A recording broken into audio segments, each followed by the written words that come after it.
കാരണം വിനീത് എന്ന് പറഞ്ഞു കഴിഞ്ഞാൽ എനിക്ക് എൻ്റെ ഒരു കുട്ടിയെ പോലെ.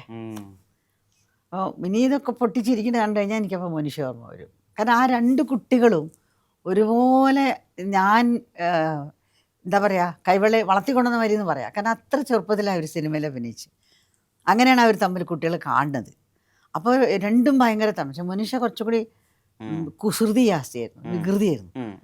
അപ്പോൾ എപ്പോഴും ഇങ്ങനെ മനുഷ്യ എന്തെങ്കിലുമൊക്കെ ആയിട്ട് വിനീതിനെ എങ്ങനെ കളിയാക്കിക്കൊണ്ടൊക്കെ ഇരിക്കും. ഞാനാണ് സപ്പോർട്ട് ചെയ്യുക. ഞാനിവളെ വഴക്കൂടി ഞാനെന്നും വിനീതിൻ്റെ ഭാഗത്തായിരിക്കും. മനുഷ്യയുടെ അച്ഛനൊക്കെ തന്നെയാണ്. അവരിരുന്ന് ചിരിക്കും. അവളെ അപ്പോൾ അവളങ്ങനെ അച്ഛനാണ്ട് കണ്ണ് കാണിക്കും അവളെ സപ്പോർട്ട് ചെയ്യാൻ. പക്ഷെ വിനീതിനെ ഞാൻ സപ്പോർട്ട് ചെയ്യാൻ വിട്ടുകൊടുക്കില്ല. അങ്ങനത്തെ ഒരു കാലമായിരുന്നു. അപ്പോൾ വിനീത് എന്ന് പറയുമ്പോൾ ഇപ്പോൾ എൻ്റെ മകൻ ഇത്ര എക്സ്പ്രസീവായിട്ട് പറയാറില്ല. വിനീത് ഒരു കലാകാരനാണ്.